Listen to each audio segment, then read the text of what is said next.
আসসালামু আলাইকুম, শুভ সন্ধ্যা। চ্যানেল বাংলা 78 থেকে আমি মোহাম্মদ শিব্বির আহমেদ বলছি। যুগান্তর একটি রিপোর্ট। এখানে বলা হয়েছে নতুন HMP ভাইরাস নিয়ে স্বাস্থ্য অধিদপ্তরের সতর্কতা জারি। খবরে বলা হয় দেশে ইতিমধ্যে একজনের শরীরে হিউম্যান মেটানিউমো ভাইরাস HMPV শনাক্ত হয়েছে। সরকারের রোগ তত্ত্ব, রোগ নিয়ন্ত্রণ ও গবেষণা ইনস্টিটিউটের আইইডিসিআর ভাইরোলজি বিভাগের প্রধান ডাক্তার আহমদ নওশার আলম এই তথ্য নিশ্চিত করেছেন। এবার চীনের শনাক্ত এই ভাইরাস নিয়ে সতর্কতা জারি করল স্বাস্থ্য অধিদপ্তর। এক সংবাদ বিজ্ঞপ্তিতে অধিদপ্তর জানিয়েছে, চীনসহ উপমহাদেশের বিভিন্ন দেশে HMP ভাইরাসের প্রাদুর্ভাব ও তীব্রতা উদ্বেগজনকভাবে বৃদ্ধি পেয়েছে। বিশেষ করে 14 বছরের কম বয়সী শিশু এবং 65 বছর বা তার বেশি বয়সীদের মধ্যে এই রোগের সংক্রমণ বেশি দেখা যায়। সেই সঙ্গে দীর্ঘমেয়াদী স্বাস্থ্য সমস্যা যেমন হাঁপানি বা ক্রনিক অবস্ট্রাকটিভ পালমোনারি ডিজিজ, গর্ভবতী মহিলা এবং দুর্বল রোগ প্রতিরোধ ক্ষমতা সম্পন্ন ব্যক্তিদের উচ্চ ঝুঁকি সৃষ্টি হতে পারে। এতে আরও বলা হয়েছে, পৃথিবীর অন্যান্য দেশের মতো বাংলাদেশেও এই রোগের সংক্রমণ দেখা যায়।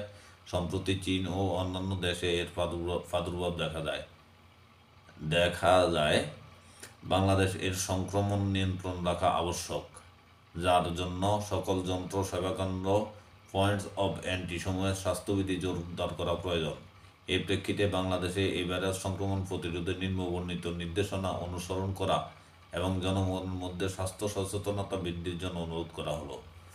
এখানে বলা হয়েছে, সংক্রমণ প্রতিরোধের নির্দেশনাসমূহ: শীতকালীন শ্বাসতন্ত্রের রোগসমূহ হতে নিজেকে রক্ষার জন্য মাস্ক ব্যবহার করুন। হাঁচি ও কাশির সময় গামছা বা টিস্যু দিয়ে নাক মুখ ঢেকে রাখুন। ব্যবহৃত টিস্যুটি অবিলম্বে ঢাকনাযুক্ত ময়লা ফেলার ঝুড়িতে ফেলুন এবং হ্যান্ড স্যানিটাইজার অথবা সাবান পানি দিয়ে হাত ধুয়ে ফেলুন। আক্রান্ত হয়েছেন এমন ব্যক্তিদের সংস্পর্শ এড়িয়ে চলুন এবং কমপক্ষে 3 ফুট দূরত্ব বজায় রাখুন। ঘন ঘন সাবান কিংবা পানি কিংবা হ্যান্ড স্যানিটাইজার দিয়ে হাত ধুন অন্তত 20 সেকেন্ড। অপরিষ্কার হাতে চোখ, নাক, মুখ ধরবেন না।